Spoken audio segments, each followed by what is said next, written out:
Our next guest believes that everyone has a story that can change the world if they are brave enough to tell it. She is an author, a mentor, and the powerhouse founder of Light Warrior Publishing, the house dedicated to voices that inspire, heal, and ignite change. She doesn't just publish books, she equips light warriors to step into their truth.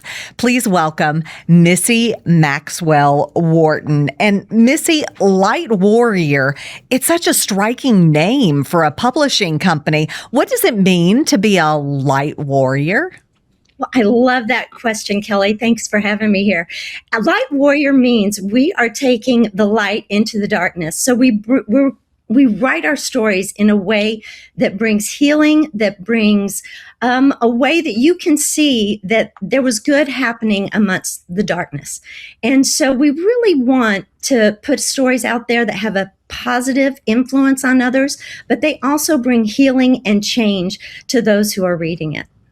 Well, you've said that your mission is to help people from silence to soul speak. Why do so many of us struggle to share our authentic stories? Oh, another great question. Well, one of the first things that I noticed with most of the authors that I'm working with is that the first question out of their mouth is, why would anybody want to read what I have to say? I'm not a big name. And so they question that they have the authority to speak, but you have the authority to speak to your story. And your story is going to relate authentically. Your experiences, the way you tell it, what you thought in those times are going to relate to your audience. So I always bring it down to, number one, why are you writing your story? And finding that why that's going to keep you grounded as you write through this book so you don't get stuck. The second thing I always say is, who is your audience? Most likely your audience is going to be who you were when you were trying to overcome the traumas and the hard things in your life. And then finally, I ask, what is your message? Your message is going to be different from everybody else. You're going to hit it from a different angle. You're going to relate to someone else authentically. And the only way to be authentic is to tell your truth and to tell your true story of what you experienced, what you thought, the things you went through, regardless if it is the right thing that you were feeling. That's so difficult for so many people. I know that there's this saying, if you can impact just one person's life, is that what you're trying to encourage these authors? I really am. I think a lot of people think that when they start writing the book, and this does lead to being to having writer's block. They're thinking that they're writing to millions of people. In reality, you are writing to one person. One person at a time is reading your book. And if you're writing to everyone, you're writing to no one. You need to find your niche, and that is going to be the audience that hears your voice, that relates to you. Because if you've ever read a book and all of a sudden you're going, wow, that's exactly how I felt.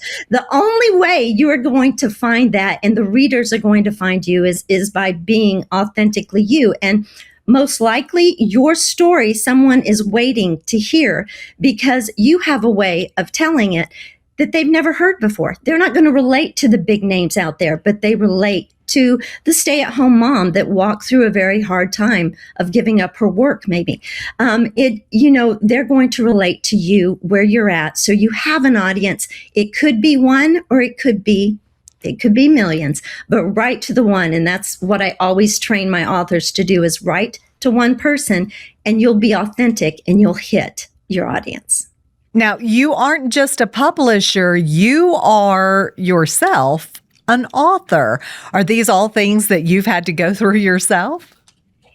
Yes, because when I was in 8th grade, I loved creative writing, and I'll never forget the day that my teacher handed back my paper and said the words, "I hope you don't think you want to be an author," and just how crushing it was. But then she said, because you're grammar is atrocious, Missy. And instead of hearing that my grammar was atrocious, which editors can fix in a heartbeat, a good editor, I heard I couldn't write. And so for 40 years, it held me bound to thinking I could not write a book. I wrote movies, I wrote film. I did that because you didn't need a grammar coach to do that. But what happened is when a producer actually heard our story that my book is about, he asked me to write the book. And I said, I don't write books. I'm not a writer. And he asked the words, who told you you couldn't? And at that time, I recognized that I had been a victim to what scientists called authority bias. And that is when someone that you perceive as having authority over you, a parent, a teacher, a coach, a doctor, when they say something, you see it as fact rather than just seeing it as opinion. So once I started seeing those words that I'd held true as fact for 40 years as just someone's opinion on maybe a bad day, maybe she just didn't like my story, then I was able to break through and say, I'm going to write this the best I can, and then I'm going to hire a great editor to clean it up for me. And that released me into writing a book that to this day, it has 18 literary awards, which I'm very thankful for and amazed. Tell us about your book. What is it and where can folks find it? Well, they can find it anywhere in the United States or throughout the world. It's on Amazon, but it's also in Barnes & Noble and any bookstore you can go in and request it. And it's called Don't Mess with This Mama. And it's called Risking It All. And you can see it. It's called Risking It All to rescue our daughter. And that is it right there, if you want to see how it looks. But one of the things, it was our challenge through going and rescuing our 6-year-old adopted daughter from going into slavery. And so it is in pre-production now for a film. And we're just excited because it does hit on having faith that things are going to turn out okay because you have a belief system that's going to take you there. Now, for the person who's watching who has a book in them, but feels like their story isn't big enough, what do you tell them today? I would tell you that there is an audience out there waiting for your story because it is holding the answers of what they've been looking for that they cannot find in any other books. And I just want to encourage you just to start with just what I call the brain dump and just start writing down everything that you feel is important. Answer the why. Why do you think people need the revelation that you are carrying? Why do people need to hear the story that you overcame? Most likely, they're needing to hear that because they need to overcome and they're in the darkest time of their life. And you're going to take them through the story that you made it through. You made it to the other side. And your story is like a hand that is pulling them out of a pit that they don't see a light. They don't see a way to get out. And your story does that, especially when you've made it to the other side. And let me just say this. Actually, most of my authors find such great healing when they write their story. It is the greatest therapy session you can ever have. So I would say, go ahead and write that book, see what happens, and just see what your audience will say after they read it. It's amazing, the transformation that happens in you, and it's amazing the transformation that happens in the audience that reads your book. It's worth it. So you do this brain dump, almost like a journal, it sounds like.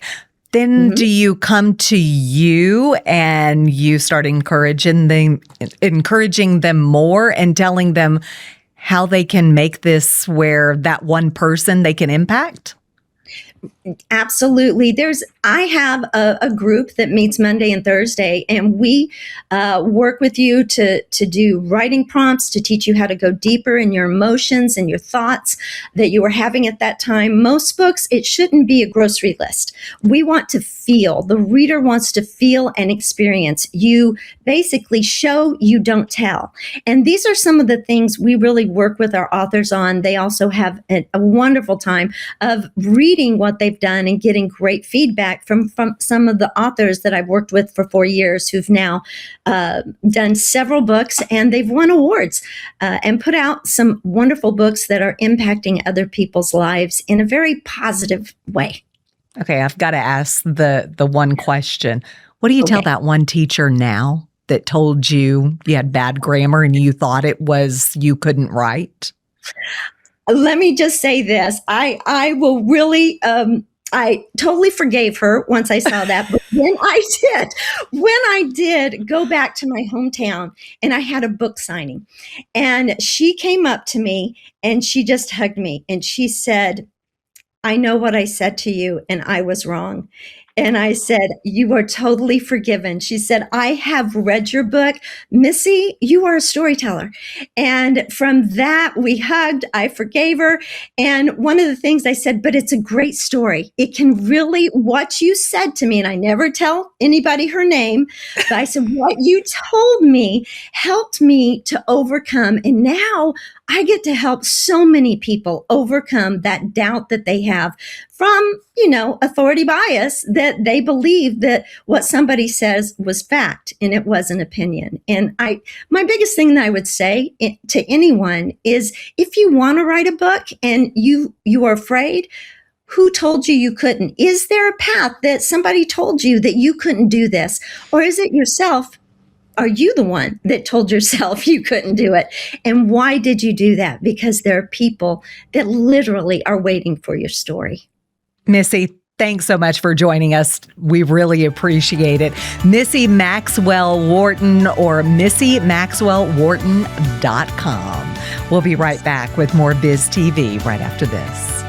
Be sure to scan the QR code on your screen to sign up for BizTV's monthly newsletter, The Biz Beat, where you'll get articles, business news, and columns by BizTV's personalities, all sent directly to your inbox.